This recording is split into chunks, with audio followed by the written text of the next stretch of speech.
अस्सलाम वालेकुम। मेरा नाम डॉक्टर अमार है और मैं एक क्लिनिकल डाइटिशियन हूँ। आज जिस एरोमेटिक बेवरेज के बारे में हम बात करेंगे वो हमारी लाइफ में सुबह नाश्ते से शुरू होकर शाम खाने के बाद तक जारी रहती है। यानी हम बात कर रहे हैं चाय की, टी। टी बेसिकली वैसे तो एक हर्ब है जिसका हम एक्सट्रैक्ट ही अपनी लाइफ में यूज़ कर रहे होते हैं। अगर हम ग्रीन टी, ब्लैक टी कुछ भी यूज़ कर रहे हैं तो हम उसको जो पानी में पकाते हैं उसके एक्सट्रैक्ट आते हैं और उसको हम आगे यूज़ करते हैं डेली। इसकी दुनिया में बहुत सारी टाइप्स हैं टी की। हमारे पाकिस्तान में कम यूज़ की जाती है, मतलब एक या दो किस्म की यूज़ की जाती है, लेकिन दुनिया में बहुत अलग अलग तरीक़ों की चाय यूज़ की जाती है, जैसे कि red T, black T, green tea, flower T और वाइट टी। चाय बहुत बेनिफिशियल है, हम इससे बहुत से फ़ायदे ले सकते हैं।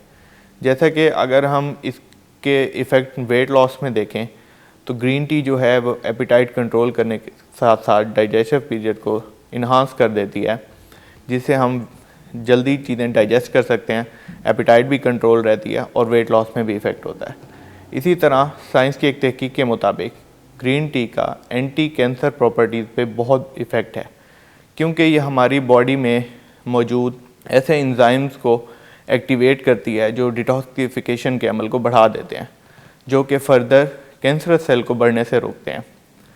अगर हम इसके और फ़ायदे में बात करें तो इसके एंटी एजिंग इफ़ेक्ट भी बहुत ज़्यादा हैं।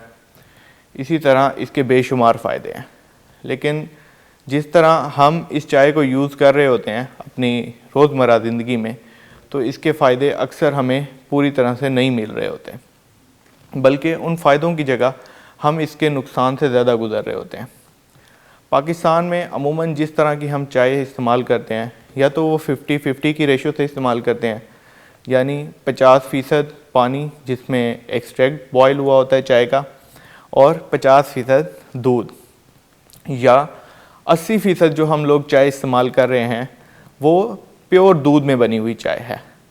अगर उसमें थोड़ा सा पानी ऐड होता भी है तो वो पकने के दौरान एवेपोरेट हो जाता है। अब इस चाय के फ़ायदे कम और नुकसान ज़्यादा हमें मिल रहे होते हैं। जब हम दूध से बनी हुई चाय पीते हैं तो वो हमें नुकसानात ज़्यादा दे रही होती है कुछ चीज़ों में, जैसा कि अगर हम सुबह सुबह नाश्ते से पहले चाय पी लेते हैं, क्योंकि हमारी इतनी हेक्टिक रूटीन में बहुत सारे लोग हमारे सुबह नाश्ते में सिर्फ चाय पीकर दफ्तर चले जाते हैं। उससे क्या होता है, सुबह सुबह उस हर्ब्स के इफ़ेक्ट इस तरह के होते हैं कि उसके बाद आप जो भी कंज्यूम करते हैं वो ब्लॉटिंग का शिकार हो जाते हैं। आप सारा दिन ब्लॉटिंग, हार्ट बर्न से गुजरते हैं। और इसी तरह अगर हम डेली अपने खाने के साथ चाय पीते हैं या खाने के बाद चाय पीते हैं तो वो हमारे डाइजेशन पीरियड को स्लो कर देता है। उसकी एक मेन रीज़न है उसमें एडेड मिल्क। 30 से 40 मिनट तक तो वैसे भी चाय या कोई और बेवरेज यूज़ नहीं करना चाहिए, क्योंकि फूड का एक अपना डाइजेशन पीरियड और उसमें इन्वॉल्व एंजाइम्स होते हैं। अगर उनको डिस्टर्ब नहीं करना तो 30 से 40 मिनट तक कुछ नहीं यूज़ करना चाहिए। लेकिन हम लोगों की आदत में शामिल है कि हम खाने के फ़ौरन बाद चाय पी लेते हैं, जिससे उस स्पेसिफ़िक फ़ूड का डाइजेशन पीरियड तो इन्हांस होता ही है, इसके साथ साथ हम जो स्पेसिफ़िक न्यूट्रिएंट्स हैं वो लेने से रह जाते हैं। इसकी एक मिसाल अगर हम इस तरह से लें कि अगर हम कोई मीट का प्रोडक्ट जिसमें हमारा चिकन आता है या मटन आता है या बीफ खा रहे हैं और उसके साथ हमने उसके 15 मिनट के बाद चाय कंज्यूम कर लिया, तो जो आयरन हमें मिला किसी भी मीट से और कैल्शियम जो हमें मिला दूध से, उन दोनों का इंटरेक्शन इस तरह का है कि वो एक दूसरे के ख़िलाफ़ अमल में आते हैं और न्यूट्रिएंट एब्जॉर्ब नहीं हो सकता। जब हमने मीट खाने के बाद 15 मिनट के बाद चाय कंज्यूम कर लिया तो हमें जो उसमें से आयरन एब्जॉर्ब होना था हमारे खाने में से, उसकी डाइजेशन में बहुत प्रॉब्लम आ सकती है। इसी तरह जो लोग वज़न कम कर रहे होते हैं या वज़न बढ़ाना नहीं चाह रहे होते, उनके लिए चाय नुकसानदेह है, क्योंकि अगर हम ऑनलाइन कैलोरीज देखें तो 80 to 100 मिल्क टी की कैलोरीज आती हैं, लेकिन पाकिस्तान में ग्राउंड लेवल पे जो अगर हम चेक करें, चाय कम से कम 100 से 150 किलो कैलोरीज के दरमियान बनती है। अगर हम होल मिल्क उसमें 1 कप यूज़ करते हैं तो 100 से 120 कैलोरीज हमें 1 कप मिल्क दे देता है। अगर उसमें हम शुगर भी ऐड करते हैं तो अमूमन वो 140 से 150 कैलोरीज बन जाती हैं। और एक पर्सन जो दिन में 2 से 4 कप या इवन 5 कप भी कंज्यूम करता है टी, उसके लिए 450 से लेके 600 किलो कैलोरीज एक्स्ट्रा उसको मिल रही हैं। अगर वो वेट लॉस का सोच रहा है और साथ में चाय ज़्यादा कंज्यूम कर रहा है तो वो इफ़ेक्टिव नहीं होगा। या अगर कोई बंदा चाहता है कि उसका वेट बिल्कुल ठीक है और वज़न नहीं बढ़ाना चाहता, तो इस चाय की वजह से वो कैलोरीज सरप्लस में जा रहा है। चाय एडिक्टिव है क्योंकि इसमें मौजूद इंग्रेडिएंट जैसा कि कैफ़ीन इंसान को एडिक्टिव बना देती है। और ख़ास तौर के आजकल के माहौल में जबकि हम रात डिनर के बाद चाय कंज्यूम करना बहुत बेहतर समझते हैं, हमारे लिए एक इंजॉयमेंट होती है, एंटरटेनमेंट होती है वो चाय, उसका नुकसान ये होता है थोड़े से पीरियड ऑफ टाइम में हमने सोना भी होता है, स्लीप पैटर्न, और कैफ़ीन जो है वो ब्रेन को मोर एक्टिव कर देती है, जिसकी वजह से हमारा स्लीपिंग पैटर्न डिस्टर्ब होता है।